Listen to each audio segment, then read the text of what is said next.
Welcome to the Construction Disruption Podcast, where we uncover the future of design, building, and remodeling.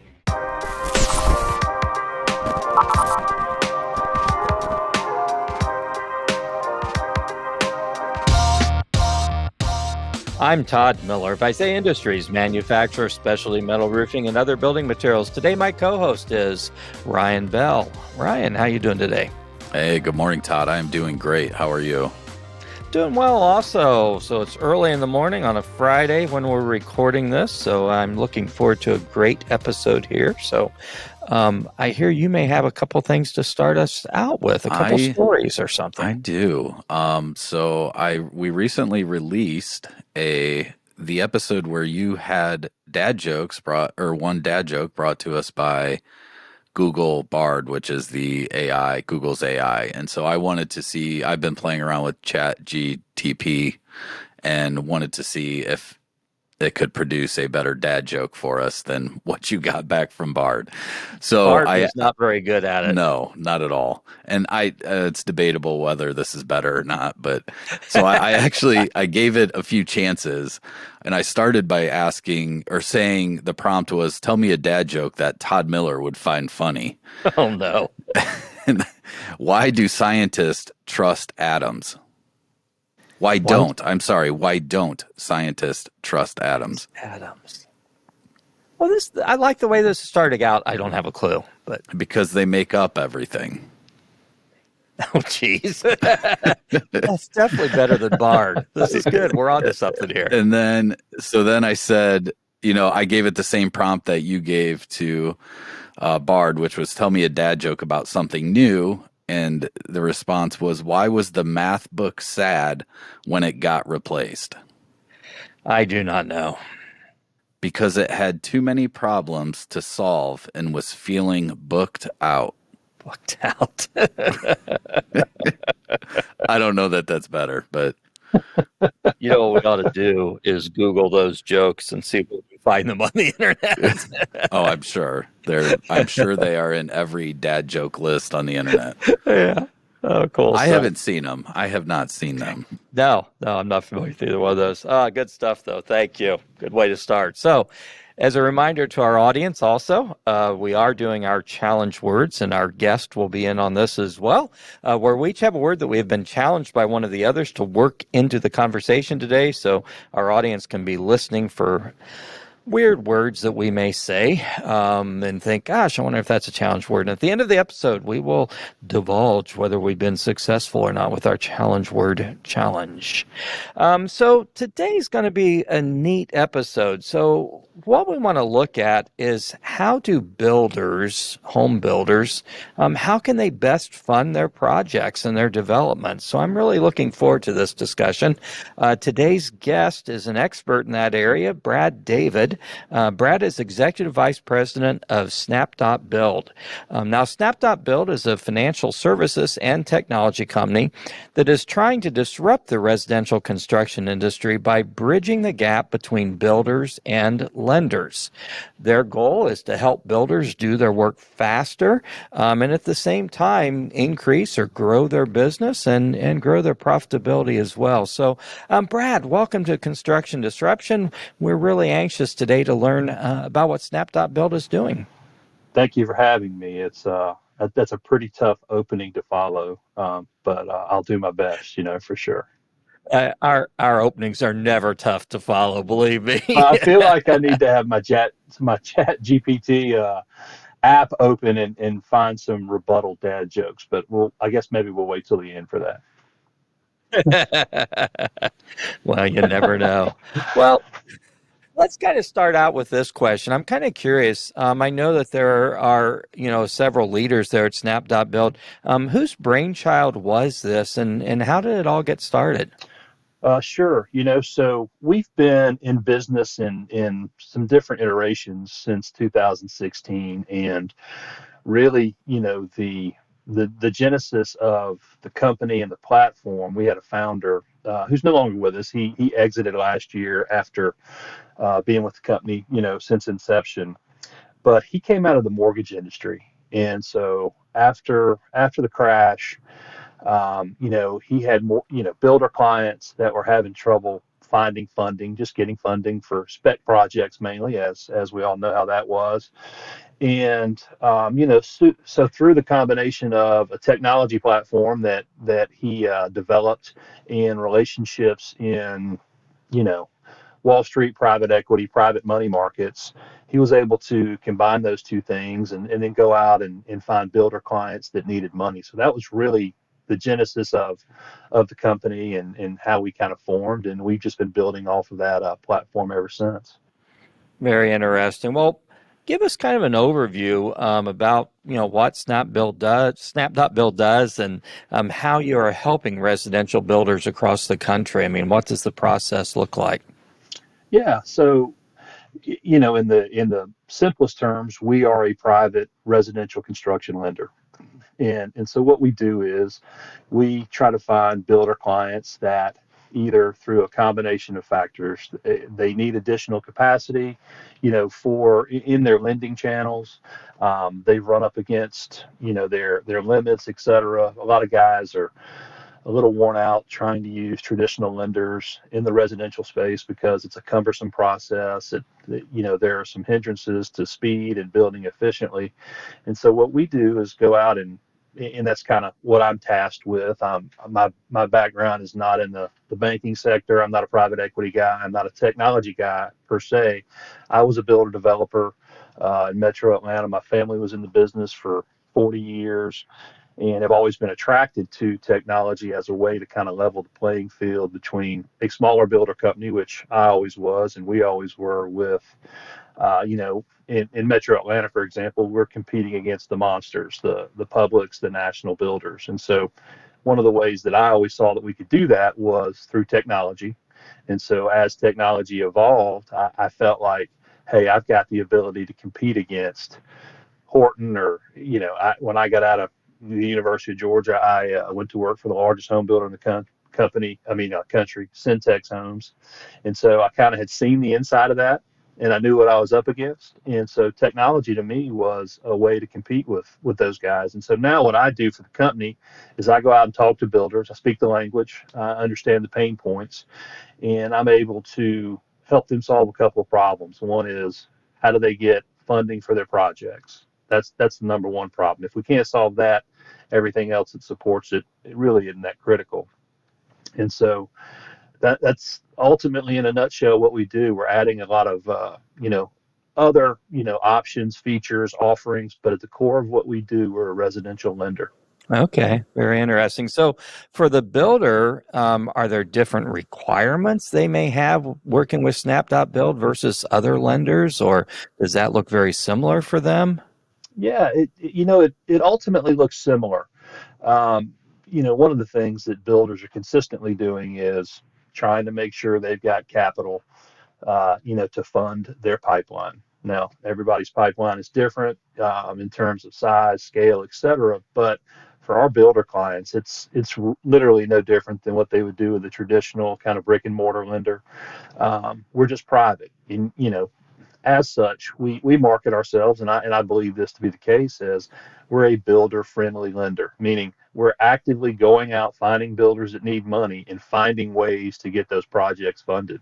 So from our perspective, the way that we underwrite and look at builders and projects, very similar, to any other lender, with the exception of we want to do the projects and we want to build a long-term relationship and continue, lending to builders, helping them grow their business. Interesting. Well, one of the things that we hear a lot about in the news, and you don't have to watch the news very long, and some stories coming up about, really a shortage now and in the future of affordable and livable housing in many areas of the country. So do you see, what you folks are doing as being able to help that by kind of simplifying this process of a builder developer to be able to fund their projects and carry things out? Well, we certainly hope so. Yeah, that there are so many issues, and again, I always approach this. My default position is that position of a builder, that position of a borrower. That's just the history of where I've been. So, the builder on a daily basis faces a lot of challenges. And in our current market, one of the issues that they're constantly facing is how do I, deliver the house at a price, that appeals to the most people. So kind of to your point, that affordability piece, how does a builder do that?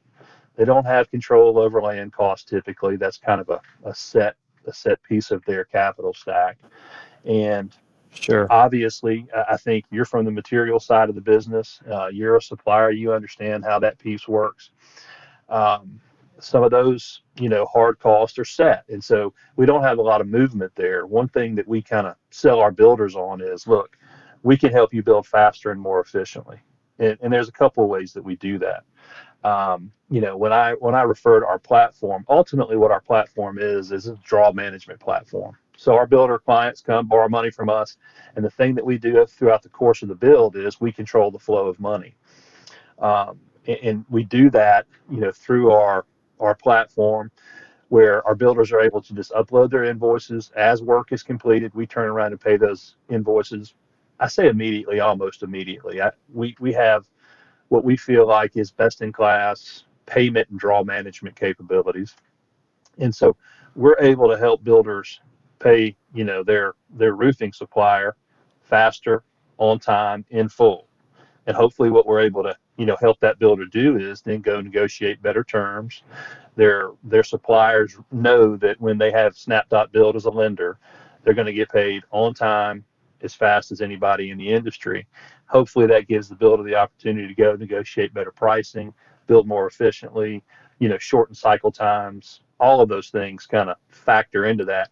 We hope at the end of the day they're able to hit their targets, deliver product that's affordable, and solve some of these big picture solutions. Well, I can certainly see how, suppliers would come to like that. And, that certainly has to help the suppliers go out there and start telling your story as well. Hey, we got a builder that's using Snap.Build and everything seems to be working well. So hopefully that allows them to carry your story out a little bit. So, you folks are part of a world that's a little different than what we normally play in as a supplier. We are much bigger on the remodeling side of things than the new construction side of things. But, I see you folks referred to as, I believe it's pronounced FinTech company. That Is is that correct. correct? Okay. Just want to make sure I said that right. So, um, so you're kind of this blending of, technology company and a financial services company.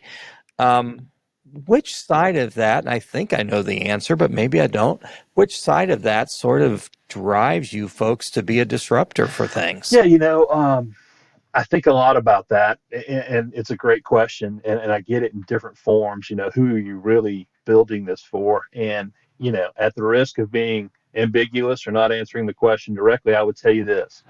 Our business really serves two masters, for lack of a better way to say it. In the one channel, we fund builders, and we do all those things that I've kind of referenced. We provide them capital. That's obviously a core piece of what we do. We hope that we provide them consulting services that improve their business, and we give them a technology platform to do that with. And look, if a builder goes out and tries to buy a product like we provide with each loan, it's expensive. It requires, an initial capital commitment. You got to have people to run it, et cetera. We're providing that for our builders. So that's one focus of what we do. The other is how we deploy capital for our partners. And one of the things that we do, it's just a huge benefit to those capital providers is we help them to mitigate the risk associated with residential lending. We can go back and talk about all those stories, et cetera. But the thing that our platform does is through paying vendor sub suppliers directly, we don't release money directly to builders. And so the task that I have every day is educating our builders on, you're not getting the money. It's going to flow straight to vendor sub suppliers directly, fast, efficiently, et cetera. Well, our capital providers love it because they know the capital is safe. They know that every penny deployed goes in the house. We can show them to the penny, here's what's been paid. Builders can't run ahead of our jobs, which is a critical thing in the lending space. And again, I'm a builder. I always default to defending builders, but I will tell you, there may have been a case or two where a builder got a draw and maybe paid critical bills, took care of some other things along the way. We just take all those opportunities out of the equation, by sending the money directly where it needs to go. We let our builders build. They don't have to worry about that piece of it. Our capital partners know the money's going exactly where it's supposed to go. We always use 100% of construction cost in our budgets, and it really is a huge benefit to both. So that answering your question that way is a little ambiguous, I know, but I believe it. Well, as a supplier, obviously you're singing music to my ears. But I'd love to work with you guys on a project. I mean, it's fantastic. So, your capital providers, are these traditional lenders in some cases, or are they more venture capital groups, or who is the money behind all that? Yeah, it's an interesting combination of all of those. So as we've developed the platform, early on it was mainly Wall Street, funds that wanted to deploy capital in our space. Hmm. They saw our platform, they understood the technology piece of it, and that's where really that fintech label comes from. We're just a financial technology solution. And so, we have a combination of all those things, and really, how we decide who gets funded by whom is it's regional. It's the type of product. We have certain lenders that will give us a box and say, "Hey, we just want to do single family detached in the Sun Belt or this state," and so we will kind of channel those opportunities to what fits them. Some guys are like, we don't care where it is. We believe in your underwriting, platform, your piece. Place our money wherever you see fit, and so we can do townhouse or attached product, and so we really got flexibility that way for our capital providers. Interesting. And so you personally you're still a builder there in Bulldog Country, is that right? Or Well, I would answer the question this way, and it's kind of like you see in the movies. Just when I thought I was out, it pulled me back in. The building business is very much that way for me. I grew up in it. I was in business with my father, my uncles, and their partners, who I consider family members. I'm a licensed contractor in Georgia. I try not to build right now because I'm so busy with our Snap business. I travel the country and I meet builders, and that really satisfies that building itch for me, is talking to builders and helping them with their challenges and seeing their successes. But hey, I'm going to leave here today. I've got to drive down to a meeting, and on the way, I'll pass some lots, and I'll go, I wonder who's going to build on those lots. I'm going to call and see. So it's when it's in your blood, like it's in mine. It's just it's kind of hard to let go. But that's where I come from. So yeah. I can well imagine. So, on the builder side of things, can you share any specific examples or stories of builders that Snap.Build has been able to, really help them take their businesses to a new level? Anything come to mind?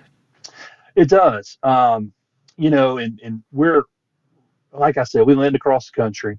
We like to focus in the Sun Belt because it's a geographical area that we know and understand. And then me specifically, I still cover Atlanta personally, just because, again, having been in the market for that long, I know the players, I know, the locations. It's ever changing. But we partnered with a builder there 4 years ago, and this was a guy who was in a related industry. He was in the sales side of the business, and saw an opportunity to kind of start growing a lot portfolio, whether he was either going to flip or sell or do something with. And I got to know him, and he said, "Man, I think I'd like to build on some of these lots." And I said, "Well, hey, look, it kind of walked him through our platform, the opportunity." And so the first year we helped him grow. I think this was 2019, if I've got my dates correct. Probably did 15 houses, which for a first year builder right out of the box is great. He and I had a conversation yesterday, and we were reviewing his numbers from last year. He closed 247 units last year, and this year has a pipeline of lots. We got to, everything's got to line up. We've got to get the economy sort of humming again, et cetera. He's got the opportunity to build 400 units.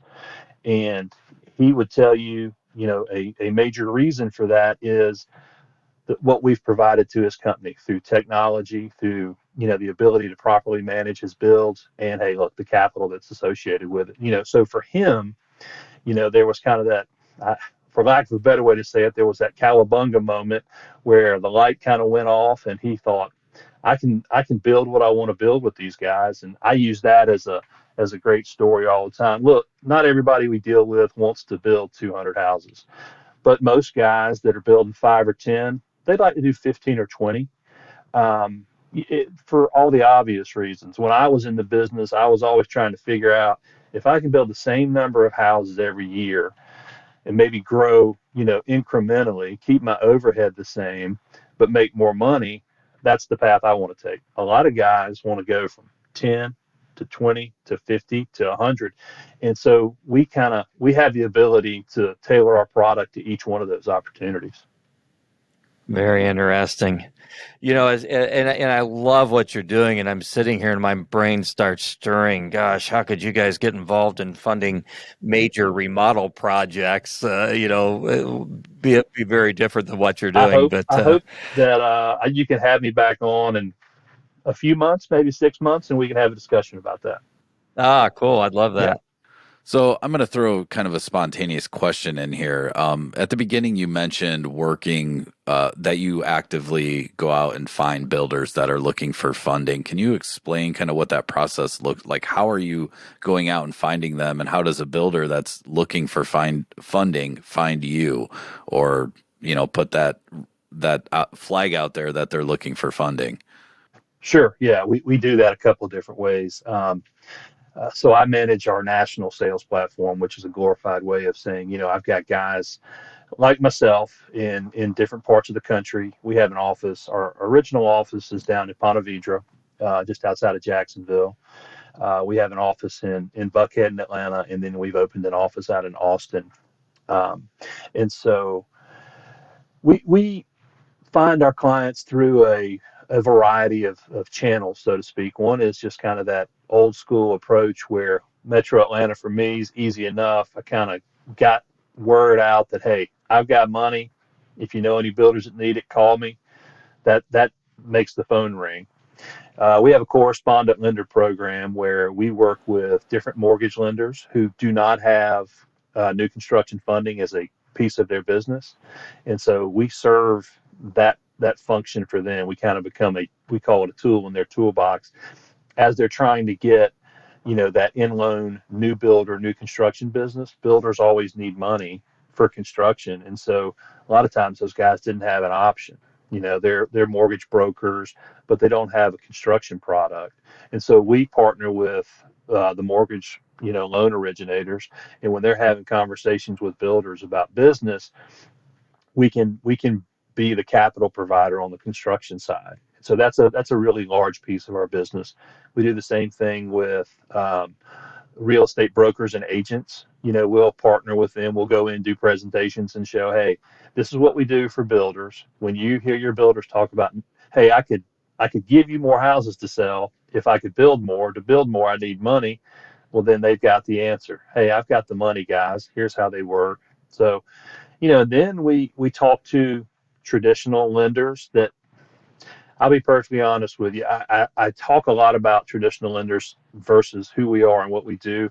I have a lot of really good contacts in that industry, and the majority of them don't want to be in the residential lending space.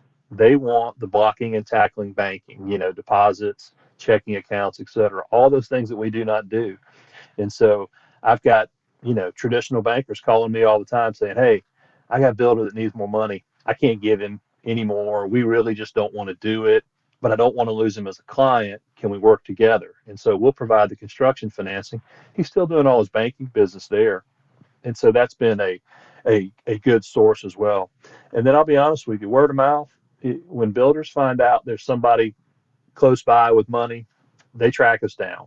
And so we target guys that we really want to grow with. We target markets, like I said, through the Sun Belt, and then, kind of layering those other things on top of it. That's how we've grown our platform.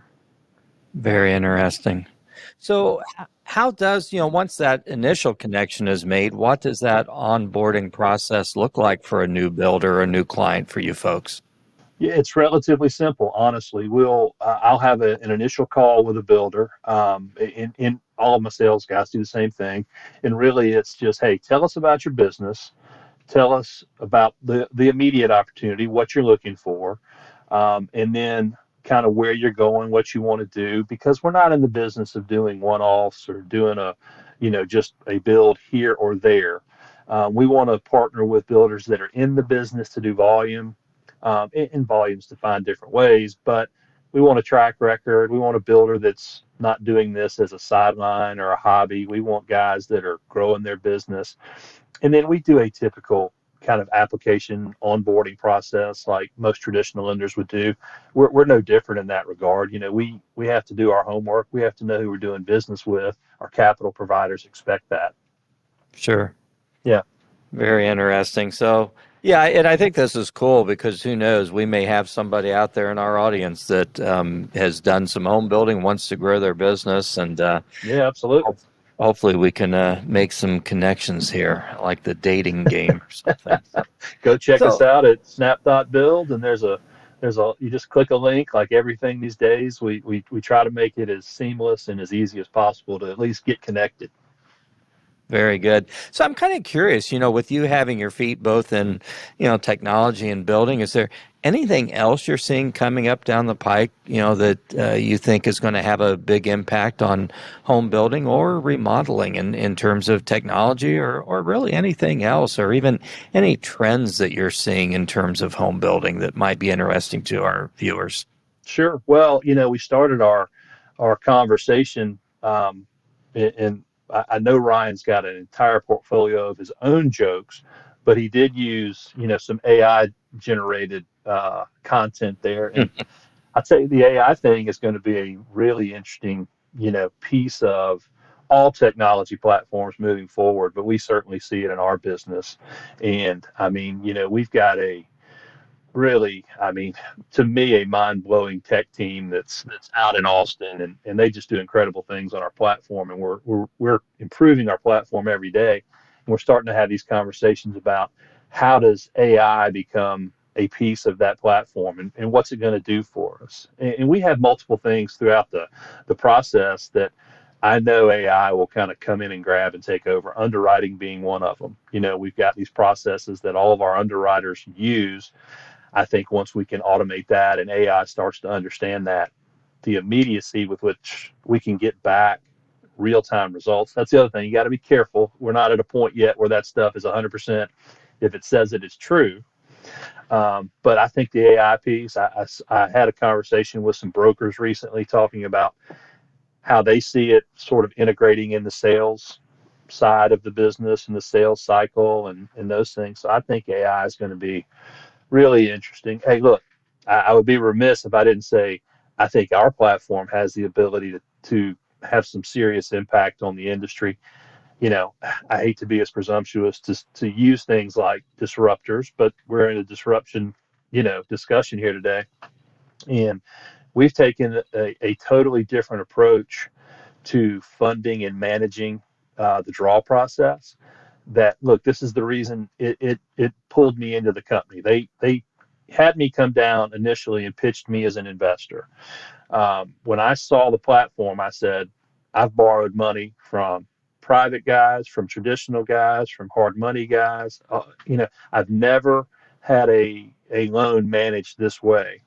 And as a builder, once I get over the fact that you're not just giving me the money and I get to do whatever I want to with, I thought this is a way to totally change the residential lending industry. And so there's my shameless plug about us and our ability to do what you were talking about.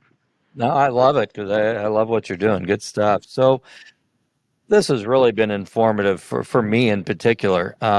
We really are close, though, to wrapping up sort of the business end of things. Is there anything we haven't covered yet today that you'd sure like to share with our audience? I can't think of anything. I mean, look, we've talked about who we are and what we do, and you allowed me to kind of give a little bit of a plug about how to find us. That's an accomplishment for me. But hey, I love talking the tech side of things, and I'm dangerous enough in that area, and then how it impacts home building. I could talk, that particular topic all day.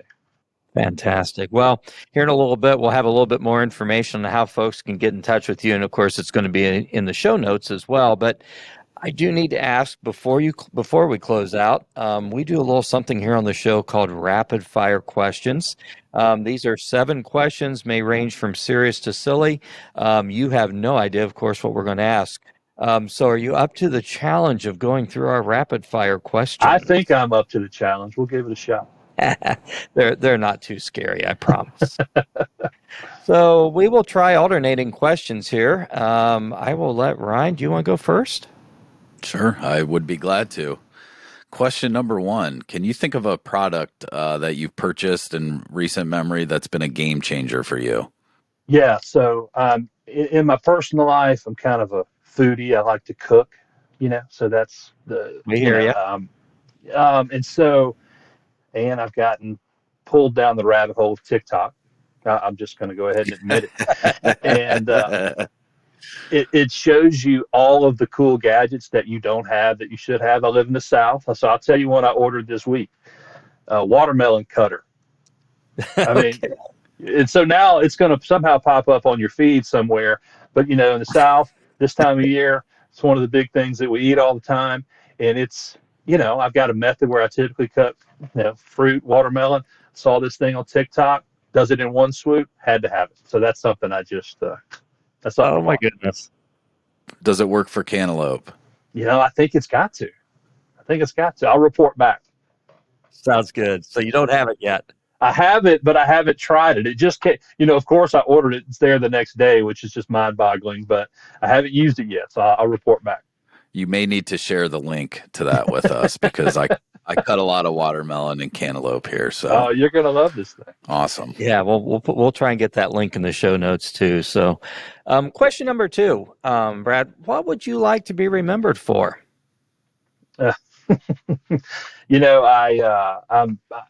I'm so fortunate in my life I have an amazing family with a beautiful wife and 2 really amazing daughters. If I'm just remembered as a good father and husband, that's a success to me. Amen. I think Ryan and I are right there with you on that. Yep, Good stuff. absolutely. Next question. You're trying to survive a zombie apocalypse. What's one person do you most want on your team? This is tough, and I'm going to tell you, I happen to, after listening to a few of your podcasts, I've heard this question before. And there were some great answers. I think Elon Musk was probably the best answer I heard. But again, I'm going to go I'm going to go back to I would have my wife Sydney with me. She's helped me manage things that I would consider as difficult as a zombie apocalypse in my career, and so I need her with me for sure. It's funny you say that because I was thinking about that question this morning, and I thought my answer would also be my wife. We just have we always talk about it. I mean, we can make it through anything. We've been through some crazy stuff in life. Absolutely, absolutely. Okay, next question. What is your favorite color? Well, I have 2 favorite colors, and you'll pick up on a theme here, and they're red and black. I hear you. Go Bulldogs. Okay. What was the first car you ever purchased? Oh, very easy. Chevy Blazer. I'm driving a Tahoe today, so I've stayed right there with them through all the iterations. But a red and white K5 Chevy Blazer diesel. I love that truck. I wish I still had it. Well, that opens the door. I will confess, I recently bought one of the new Blazers, and I got to tell you, I did you love really? it. It's just an amazing vehicle. Yeah, I got the RS, so it's got the 6-cylinder, but it's a great car. I love it. Okay, is it up to me? Oh, it's my question now, isn't it? Okay. As a home builder, what's a truly innovative product you've seen come along during your time as a home builder that has kind of changed the home building business, other than Snap.Build? I appreciate you getting me out of that necessary answer. I think the engineered products really, especially framing and lumber material, all the engineered products, I can remember when I first started building houses 25 years ago, dating myself a little bit. And, the TJI products were just becoming, Mhm. popular. Now I look at all of the engineered products and, for a builder, they're so critical because it just gives you that consistency. I mean, you see this as a supplier. The one thing a builder wants to be able to know is that the product and material I'm getting is consistent. It's the same every time. If I can solve the labor problem, and I'm giving them good material. So these engineered products are just amazing. Now I see flooring, and some of the products are just, they're mind blowing, really are. Yeah. Yeah. Yeah. I hear you. Good stuff. Okay, this is the last question, and it's very fitting for what you mentioned earlier about being a foodie. What is your favorite meal? Mm. See, this is where I get in trouble because I have a couple of really good friends, and we when we sit around and have a cocktail, we do these top five last meals, and then there's so many categories, so it's very, very difficult. Um, I was just down at the beach this weekend, so love fresh seafood. But had a meal recently in Atlanta, and if I had to eat one thing, it would probably be it was Dover sole, and it's just one of those things I can't get my Mm. hands on. The way it's prepared is probably over my ability level. So that Dover sole with brown butter and capers, it's like that's a over the top foodie answer, I know, but that's it. Good stuff, though. I've had that once or You twice, and you don't? don't see it very often. Yeah, It's that's hard to right. run That's into. right. Uh, nah, delicious. Very interesting. Well, Brad, this has been a real pleasure. And we certainly wish Snap.Build the best as you guys continue to go about disrupting the residential building industry. So for folks who want to get in touch with you, how can they most easily do that? Sure. Our website is Snap.Build. Very simple, very clean. We've got all the kind of contact tabs and channels to do that. That stuff comes to me as a sales leader. That's really the easiest way to do it. You can kind of get a glimpse about who we are and what we do, and we'd love to help folks. So, thank you so much for having me. I really enjoyed it. Very good. Well, this has been great. Now, before we do our final closeout, I do need to let folks know on our challenge words. Brad, you had the word Cowabunga. Yeah. cowabunga. You worked in seamlessly. So my word was bulldogs, and honestly, I kept telling myself, don't use it with Georgia Bulldogs. Find something more creative. I didn't, but at least I got it in there. Ryan, your word was Spontaneous. you did work it in. Yes. I missed it entirely. So good. I said I want to throw in a spontaneous question here. You I did. missed it too, and so I was thinking, did he get it Ah, in? That's great. good It's a on lot of you. fun. Good on A you. lot of fun. Well, thank you so much. We have really enjoyed this episode. I know it's going to be great for our listeners as well. Enjoyed the time with you, Brad. Hey, thank y'all. Have a great weekend. Yeah, and thank you to our audience for tuning into this episode of Construction Disruption with Brad David of Snap.Build. Please watch for future episodes of our podcast. We're always blessed with great guests. Don't forget to leave a review, please, on Apple Podcasts or YouTube. Until the next time we're together, though, we encourage our audience, keep on disrupting and challenging designers, builders, and remodelers to better ways of doing things. And don't forget to have a positive impact on everyone you encounter. Make them smile and encourage them. Simple yet powerful things you can do. So in the meanwhile, God bless and take care. This is Isaiah Industries signing off until the next episode of Construction Disruption. This podcast is produced by Isaiah Industries, manufacturer of specialty metal roofing and other building products.